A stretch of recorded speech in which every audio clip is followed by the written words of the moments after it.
볼 하나님의 말씀은 마태복음 1장 18절에서 25절까지의 말씀입니다. 마태복음 1장 18절에서 25절까지의 말씀, 제가 한 절, 여러분이 한 절 돌아가면서 읽도록 하겠습니다. 마태복음 1장 18절에서 25절입니다. 제가 먼저 18절 읽습니다. 예수 그리스도의 나심은 이러하니라. 그의 어머니 마리아가 요셉과 약혼하고 동거하기 전에 성령으로 잉태된 것이 나타났더니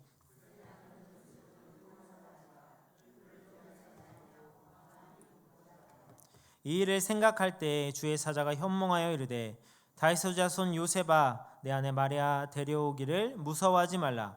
그에게 잉태된 자는 성령으로 된 것이라.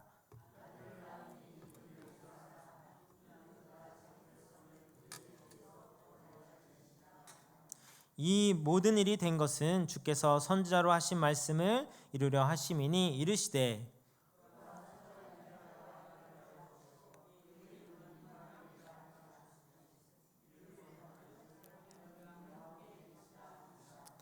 요셉이 잠에서 깨어 일어나 주의 사자의 분부대로 행하여 그의 아내를 데려왔으나 아들을 낳기까지 동침하지 아니하더니 나음의 이름을 예수라 하니라. 아멘. 오늘 말씀 가지고 임마누엘이라는 제목을 함께 은혜의 말씀 나누겠습니다.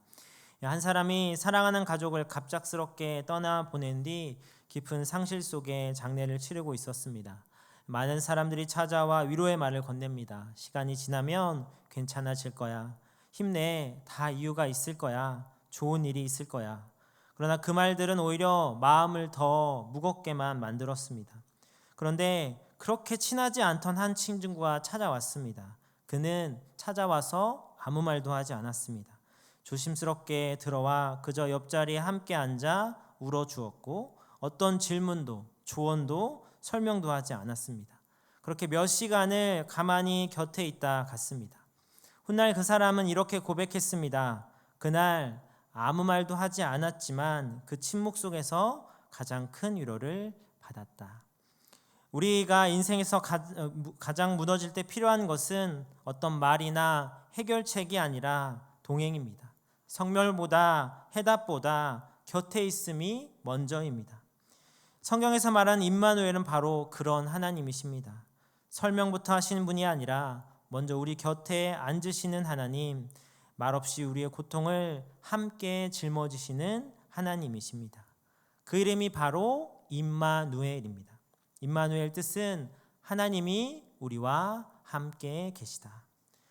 그러나 이 고백은 단순히 듣기 좋은 종교적 문장이 아닙니다. 임마누엘은 고난이 사라졌다는 선언이 아니라 고난 가운데도 하나님이 우리를 떠나지 않으신다는 약속인 것입니다. 우리는 쉽게 이런 생각을 합니다. 문제가 해결되면 하나님이 나와 함께 하심의 증거라고, 상황이 풀리면 나와 하나님이 함께 하시고 내 삶 가운데 임재했다라고 말하기도 합니다. 그런데 반대로 문제가 생기면 하나님은 지금 나와 함께 하지 않는 것처럼 느끼기도 합니다. 그런데 오늘 성경은 전혀 다른 이야기를 들려줍니다. 하나님은 모든 것이 정리된 후에 등장하는 분이 아니라 혼란과 두려움과 죄와 연약함이 가득한 그 자리에 친히 찾아와 함께 하시는 하나님이시라는 것입니다. 예수님의 탄생이 바로 그러했습니다. 임마누엘은 멀리서 우리를 지켜보는 하나님이 아닙니다. 필요할 때 잠시 도와주고 다시 떠나는 하나님도 아닙니다.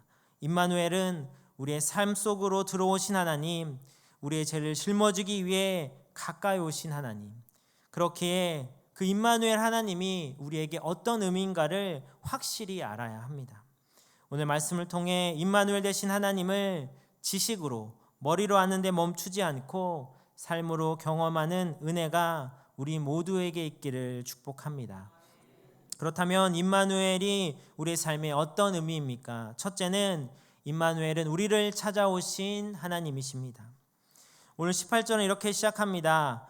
예수 그리스도 나심은 이러하니라. 그의 어머니 마리아가 요셉과 약혼하고 동거하기 전에 성령으로 잉태된 것이 나타났더니. 이 말씀은 예수님의 탄생을 이렇게 조용하게 시작하는 것처럼 말씀하지만 그 안에 담긴 상황은 결코 조용하고 가벼운 상황이 아닙니다. 마리아의 임신은 기쁨의 소식이 아니라 오히려 설명할 수 없는 혼란과 위기의 시작이었습니다. 특별히 요셉의 입장에서 보면 일은 도저히 이해할 수 없는 사건이었습니다. 그래서 19절에 성경은 요셉의 내면을 이렇게 전합니다. 우리 다 같이 읽겠습니다. 시작.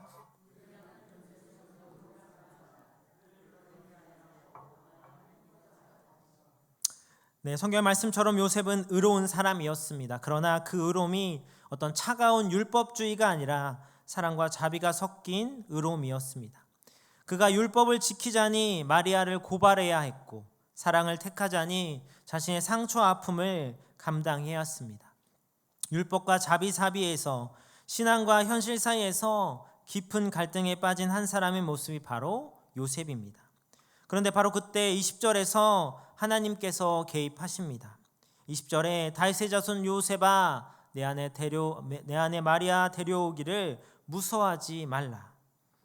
여기서 우리가 붙들어야 할 중요한 진리가 있습니다. 바로 하나님은 모든 상황이 정리된 후에 나타나시는 분이 아니라 혼란과 오해와 두려움이 가장 깊을 때 바로 그 한가운데 찾아오신 하나님이시라는 것입니다.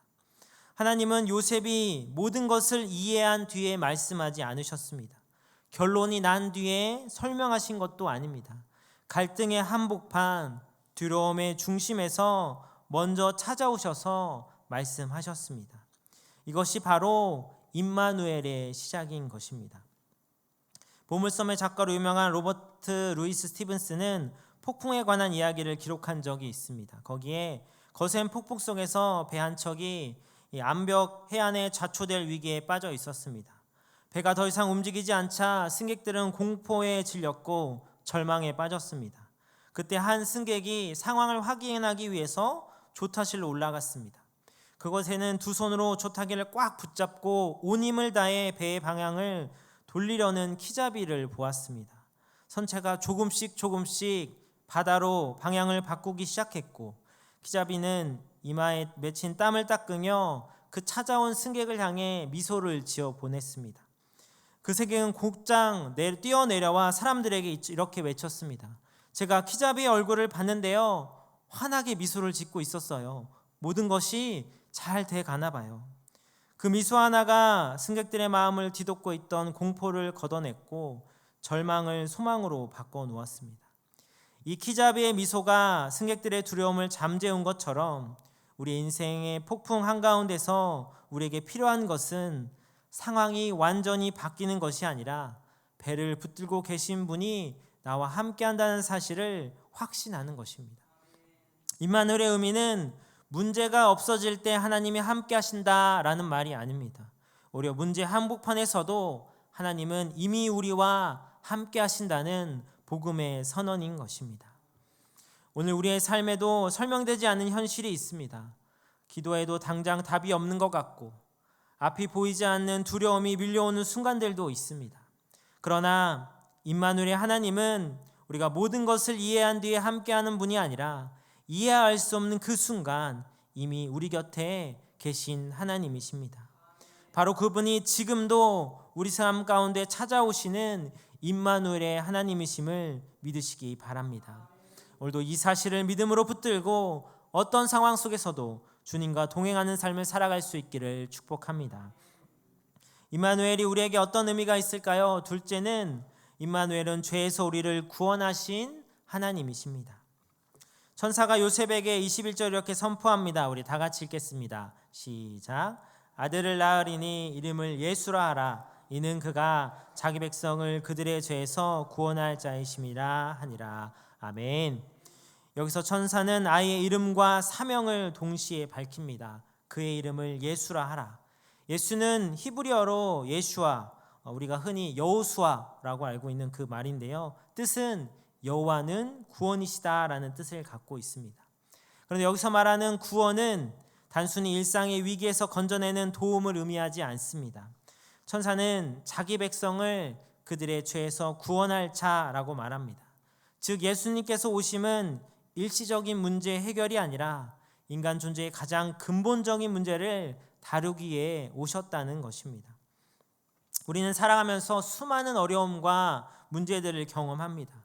질병의 문제, 경제적 어려움, 관계의 갈등, 억압과 불평등, 삶의 고단함과 눈물의 사연들 정말 너무나도 많습니다. 그런데 성경은 오늘 분명하게 말합니다. 이 모든 문제의 뿌리에는 더 깊은 문제가 있다.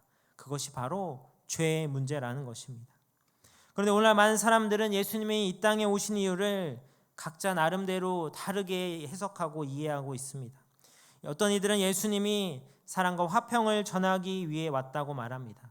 또 어떤 이들은 가난과 질병에서 사람을 건져내기 위해 왔다고도 주장합니다. 혹은 억압과 불의한 구조로부터 사람들을 해방하기 위해 오셨다고도 말합니다. 물론 예수님은 이 땅에 오셔서 사랑을 가르치시고 병자를 고치시고 억눌린 자들을 돌보셨습니다. 그러나 그것이 오심의 목적 그 자체는 아니었습니다. 오늘 성경은 분명하게 선언합니다. 예수님의 오신 목적은 자기 백성을 그들의 죄에서 구원하기 위해서입니다. 만약 하나님께서 인간에게 가장 시급한 문제가 경제적 어려움이라고 보셨다면 유능한 경제학자나 탁월한 경영자를 보내셨을 것입니다. 사회적 불의와 불평등이 가장 큰 문제라고 보셨다면 뛰어난 정치가나 개혁가를 보내셨을 것입니다. 질병과 육신의 연약함이 가장 근본적인 문제라고 보셨다면 위대한 의사나 치료자를 보내실 것입니다. 그러나 하나님은 인간의 문제를 인간보다 더 정확하게 알고 계셨습니다. 인간 스스로는 결코 해결할 수 없고, 그러나 인간에게 가장 치명적이며 동시에 인간이 자신의 심각성을 깨닫지 못하는 문제, 바로 죄의 문제를 해결하기 위해 하나님께서 친히 이 땅에 오신 것입니다. 죄는 단전히 도덕적인 실패의 문제가 아닙니다. 죄는 하나님과의 관계를 끊어놓고 그 결과 사람과 사회의 관계를 무너뜨리고 결국 죽음과 심판이라는 결과를 낳는 아주 근본적인 문제입니다. 그래서 하나님은 죄를 외면하지 않으시고 죄를 가볍게 여기지도 않으시며 그 죄를 해결하기 위해 인간의 몸을 입고 우리 가운데로 오셨습니다. 이것이 바로 임마누엘의 깊은 의미인 것입니다. 사랑하는 성도 여러분, 우리에게 가장 깊은 문제는 어떤 환경이나 어떤 상황이 아니라 바로 죄입니다. 하나님과의 관계가 끊어지고 그로 인해 모든 관계가 어그러지는 그 근본 원인을 예수 그리스도께서 이 땅에 오셔서 십자가에서 다 짊어지셨습니다. 그래서 임마누엘 하나님은 단순히 곁에 계셔서 우리를 위로만 해주시는 분이 아니라 우리의 죄를 짊어지기에 오신, 이 땅에 모든 것을 내어놓고 오신 하나님이신 것입니다. 오늘 우리는 종종 하나님과의 동행과 함께 하심을 어떤 형통함이나 편안함으로 측정하려 할 때가 있습니다.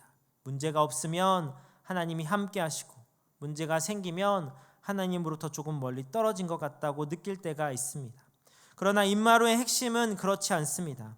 하나님은 우리의 죄를 외면하지 않으시고 그 죄를 담당하기에 우리에게 오셨습니다. 그렇기에 임마누엘 하나님을 믿는다는 것은 내 죄를 숨기며 잠깐의 위로를 찾는 것이 아니라 날마다 주님 앞에 나의 죄를 내려놓고 그분의 구원의 은혜를 붙들며 살아가는 것입니다. 오늘 죄에서 우리를 구원하신 임마누엘 대신 예수 그리스도의 은혜에 감격하며 그 구원의 기쁨과 감사 속에 살아가는 저와 여러분 될 수 있기를 주님의 이름으로 축복합니다. 마지막으로 임마누엘이 우리에게 어떤 의미가 있을까요? 셋째는 임마누엘은 순종의 삶으로 경험하는 하나님이십니다. 오늘 21절과 23절은 예수님의 탄생을 이렇게 해석합니다. 좀 길지만 다 같이 읽겠습니다. 시작.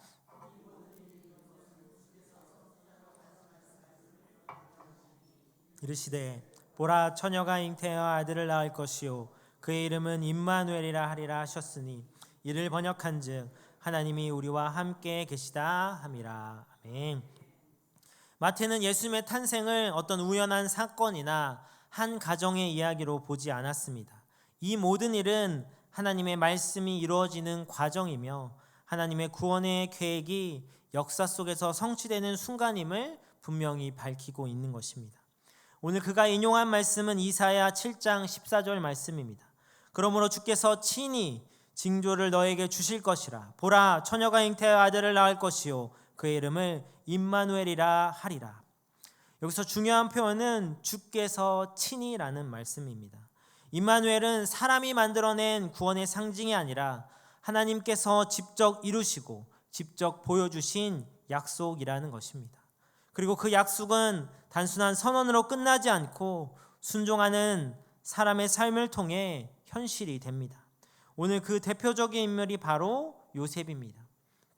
오늘 이 말씀을 들은 요셉이 24절과 25절에 이렇게 반응합니다. 요셉이 잠에서 깨어 일어나 주의 사자의 분부대로 행하여 그의 아내를 데려왔으나 아들을 낳기까지 동침하지 아니하더니 나음의 이름을 예수라 하니라. 성경은 요셉이 고민하거나 계산했다는 말을 길게 하지 않습니다. 오히려 그의 행동을 매우 단순하고 분명하게 기록합니다. 잠에서 깨어 일어나 주의 사자의 분부대로 행하였다.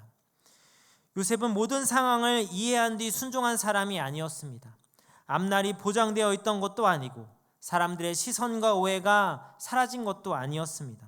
그러나 그는 하나님 말씀 앞에 자기의 계획과 판단을 내려놓고 순종했습니다.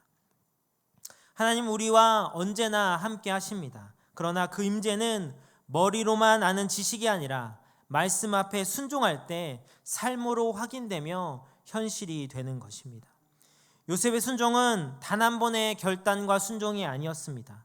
마리아를 데려오는 일, 자기 권리를 내려놓고 절제의 삶을 사는 일, 아이의 이름을 자신의 뜻이 아니라 자신의 판단이 아니라 생각이 아닌 하나님이 정하신 이름 예수라 부르는 일까지 그의 삶 전체가 말씀에 대한 지속적인 순종이었습니다. 사랑하는 성도 여러분, 오늘 우리에게도 요셉과 같은 결단이 요구됩니다. 말씀은 들었지만 여전히 망설이고 있는 영역이 있지는 않습니까? 순종하면 손해볼 것 같아 미루고 있는 결정이 있지는 않습니까? 내 생각과 계산이 하나님의 말씀보다 앞서고 있지는 않습니까? 임마누엘 하나님은 순종의 결과로 뒤늦게 찾아오시는 분이 아니라 순종의 한 걸음을 내딛는 그 자리에 내가 너와 함께하고 있다는 사실을 깨닫게 하시는 하나님이십니다. 노아가 비 한 방울이 보이지 않을 때 방주를 준비했던 신앙, 아브라함이 백세의 약속을 믿고 이삭을 품에 안은 신앙, 홍해 앞에 선 모세의 신앙, 거인 앞에 선 다윗의 신앙, 사자굴에서도 하나님을 의지했던 다니엘의 신앙, 고난 가운데서도 하나님이 우리를 위하시면 누가 우리를 대적하리요라고 고백한 이 바울의 신앙, 이 모든 신앙의 공통점이 바로 임마누엘의 하나님의 신앙인 것입니다. 말씀을 붙들고 한 걸음을 내디딜 때 우리는 비로소 임마누엘이 성경의 글자나 지식이 아니라 우리의 삶의 경험으로 알게 되는 것입니다. 오늘도 요셉처럼 말씀 앞에 일어나 순종함으로 우리의 삶 속에 살아계신 임마누엘 하나님을 깊이 경험하는 저처럼 될 수 있기를 주님의 이름으로 축복합니다.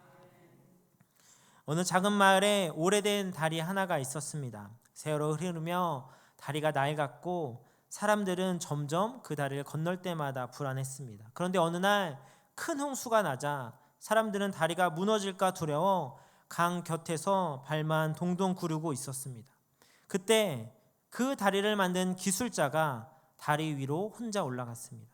사람들은 외쳤습니다. 위험해요. 내려오세요. 그러나 그는 그 다리 한가운데 서서 이렇게 말합니다. 이 다리는 아직 견딜 수 있어 괜찮습니다. 제가 먼저 건너가겠습니다. 저를 따라오세요. 그가 다리를 건넌 모습을 본 후에야 사람들은 용기 내어 한 걸음씩 다리를 건너기 시작했고 모두가 무사히 강을 건널 수 있었습니다. 사랑하는 성도 여러분, 임마누엘 하나님은 강 건너편에서 손짓만 하는 하나님이 아닙니다. 이쪽으로 오라고 외치기만 하는 분도 아닙니다. 우리의 두려움과 위험과 또 불안에 있는 바로 그 자리에 친히 내려오셔서 우리와 함께 걸어주시는 하나님이십니다. 예수 그리스도께서 이 땅에 오신 것은 단지 우리에게 길을 가르쳐 주기 위함이 아니라 그 길을 친히 걸어주시기 위함이었습니다. 죄의 무게를 대신 지시고 십자가의 길을 먼저 가시며 두려워하지 말라, 내가 너와 함께하고 있다고 몸으로 보여주신 것입니다. 그래서 임마누엘은 어떤 추상적인 신약 개념이 아니라 우리의 삶의 현실 속에서 붙들어야 할 복음인 것입니다. 우리가 외로울 때 임마누엘은 나는 내 곁에 있다라고 말씀하십니다. 우리가 죄로 인해 무너질 때 임마누엘은 내가 너를 위해 죄를 짊어지었다라고 말씀하십니다. 우리가 순종하기 두려워 망설일 때 임마누엘은 내가 먼저 그 길을 갔다라고 말씀하십니다. 그러므로 임마누엘을 믿는다는 것은 문제가 없는 삶을 약속받는 것이 아니라 어떤 문제 속에서도 하나님과 함께 걷는 삶을 선택하는 것입니다. 그렇다면 오늘 우리의 결단은 분명해야 합니다. 두려움 속에 주저앉는 삶이 아니라 말씀 앞에 일어나 한 걸음을 내딛는 삶, 내게 산을 붙드는 삶이 아니라 하나님의 약속을 신뢰하는 삶, 혼자 버텨내는 신앙이 아니라 하나님이 나와 함께 계신다는 믿음으로 살아가는 신앙인 것입니다.